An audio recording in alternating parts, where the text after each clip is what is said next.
But I also think that that speaks to one of the greater issues here, which is a significant portion of the people who are checking out of electoral politics are the working class. It's the upper class, upper middle class. Those are the people that are literally living on Twitter all day long talking about Kamala and how great it's going to be. Yes, because working people are just struggling to live. That's true. But I almost wonder, do they take pleasure in seeing working people suffer? Like, is that something that they get off on, Steve? I think they need us to suffer for their entire capitalist ethos to have any ability to stand. I mean, literally, I mean, when I heard, let me tell you, let me translate, since you all were talking through part of it, let me translate what I saw with Maddow and Clinton. I saw two people that are on the same side, that are part of the same gang, that are same, not even party, the same physical arrangement. They're part of the system, working together to convey a message for the larger system that they represent. And they trot these people out every so often. Hillary does her, hey, okay, I'm back to being unpopular. Let's pull me back. When's the last time you saw Cory Booker? It's been a few minutes since Cory Booker came out to trash some bill that Bernie was putting forward, or it's been a while since you've seen some of these other people. I mean, even Ro Khanna hasn't even made his regular, you know, rogue visits to the media lately. I mean, I haven't seen any of the usual suspects coming out of the woodwork. Where's Amy Klobuchar? Is she no longer part of the, you know, let me get in front of the camera crew? I mean, how did it suddenly become Pete Buttigieg as, like, you know, poster boy to talk, and Blinken and this? I mean, they've got a whole apparatus of people that come as soon as they get focus tested and they realize, hey, these guys aren't popular anymore. They roll out another 5 and they put them in the background to continue doing what I don't believe any of this. I mean, you need to understand how much I don't believe it. Like, it's not like I'm on the fence. Oh, I wonder if, like, I am like way over there, way gone, way beyond the point of seeing this and going, oh, well, oh, hey, folks, there's a show on. I need to hear Hillary speak tonight. There's a show. There's a convention. I've got to hear this debate. No. This is important. I used to be like that. I used to be like, let's sit down, let's analyze this shit. Now I'm like, I mean, I did have to analyze it when I went on with Jordan and talk about this stuff. But my God, you talk about putting needles in my eye, because I know it's fucking theater. It is. It's all about manufacturing consent. All of it. And that's the thing.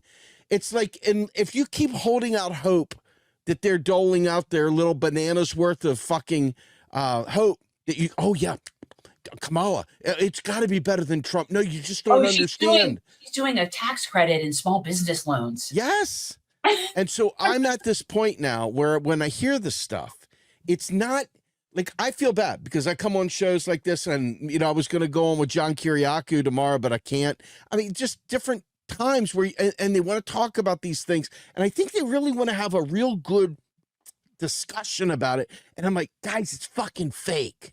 This is what I think real. He keeps wanting to discuss it's these still things. Real to me. And he knows it's not, but every time I was talking about any of this, no, it stuff, reminds I'm like, who me, cares? It doesn't matter what Steve, these people if say. you remember from Tosh.0 years ago, it reminds me of that wrestling fan who started crying when he's like, it's still real to me, damn. Yeah, well, it's like one of the last holdouts. Yeah. But, yes. No, I think it's all ridiculous. And one of the things that I also have come to find completely a waste of time are any of these briefings, whether it's the Munster guy or Jean-Pierre, whatever her name is. Corinne Jean-Pierre, whatever her name is. Jean-Pierre. Whatever. Cringe. What? Cringe? That's good.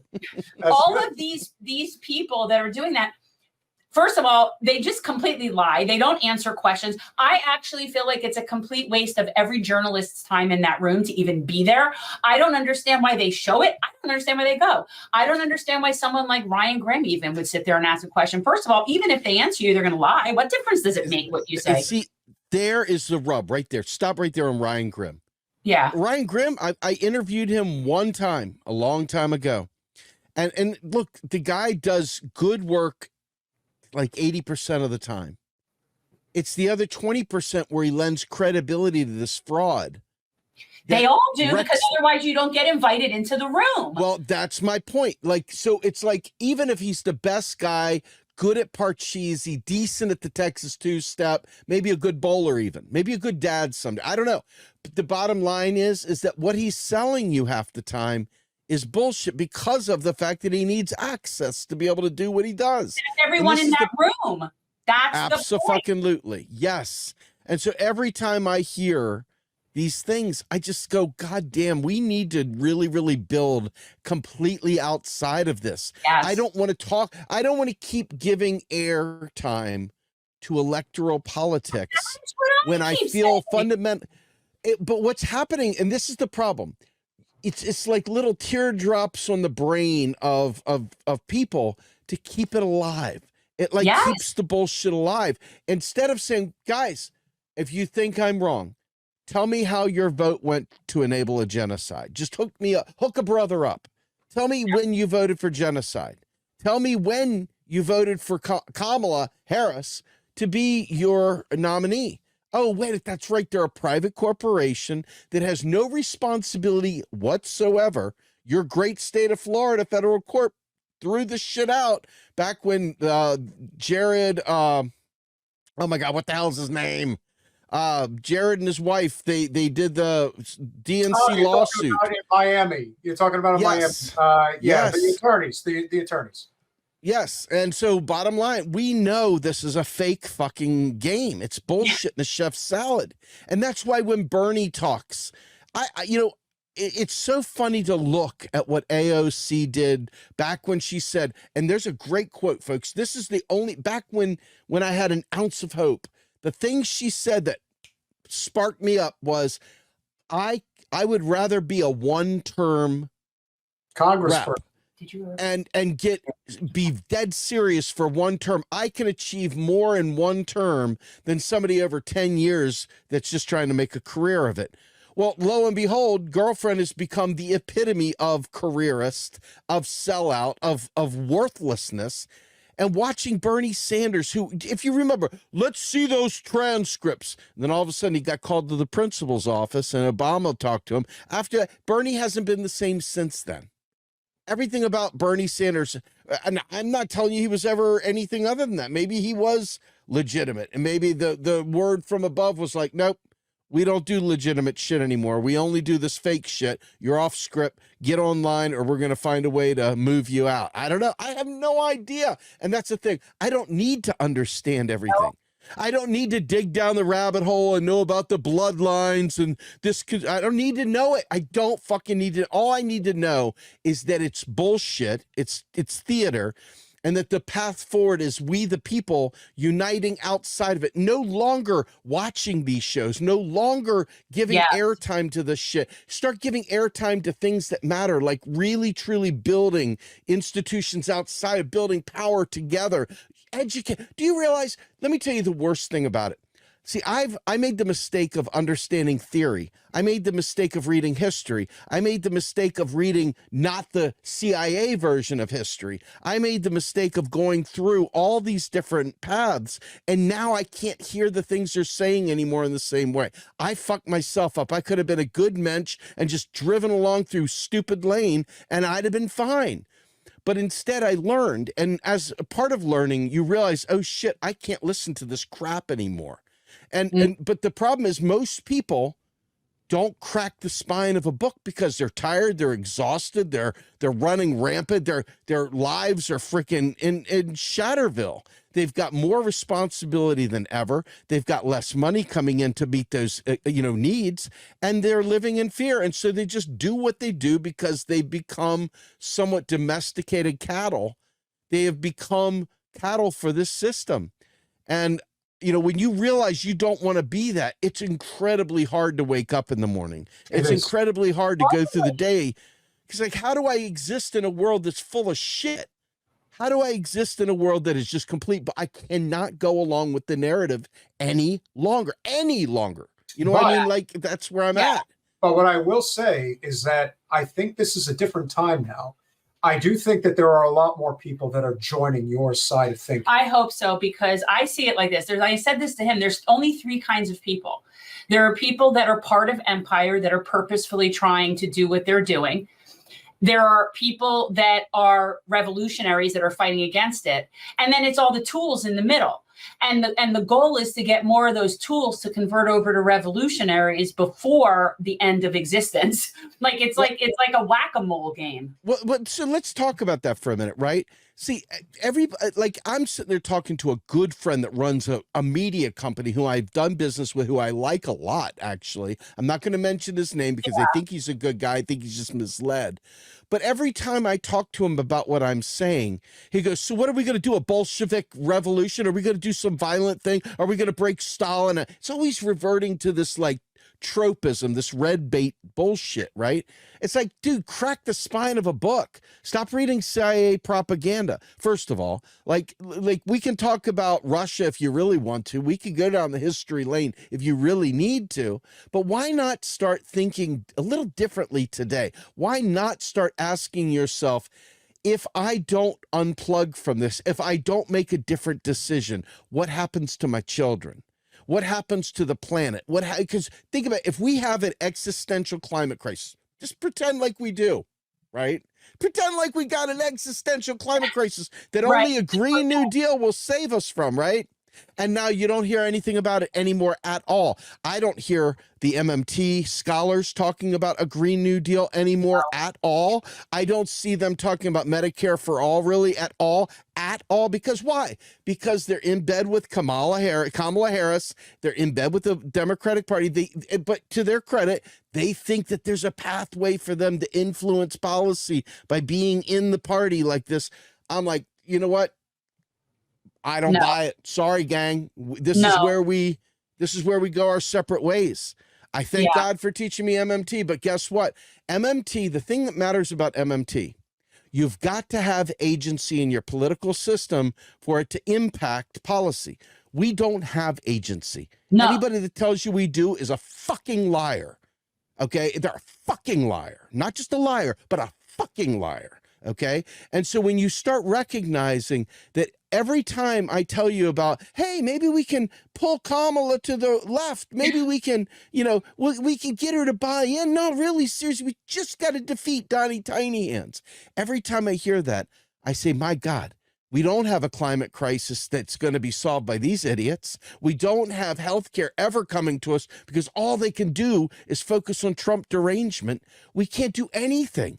Literally. So we're stuck in the mud until we disconnect. It's the Band-Aid. Disconnect. That's what I'm like. And I feel like Trump is that's how I would go. Like when it's a Band-Aid, I go the Trump route, right? Like that's how I look at it. But I don't even think of that because to me, it's the ideological element that we need to understand. What are we fighting for? Right? Because just being anti-establishment isn't really enough. No. When you understand collectively, we need each other. Collectively, we are better together when we work together. But what they've done is they've atomized the working class. You've got working class part A over here with Trump. You got working class part B over here with the Democrats. Yep. And they are separated. But in reality, the working class is being fucked by both of them. And instead of coming together, not even doing the whole political thing, but building outside and recognizing, how can I make your family better? How can I make your children prosper? And there's these fucking really, really, like, honest to God, I am very, very much pro-trans rights. But let's be fair, trans people are not in the billions of people. No. So these people are focused on, oh my God, they're eating cats and dogs. Oh my God, I don't want men in the women's bathroom. Oh, it's my predatory. It's all these, it's all ickies. It's all pathetic.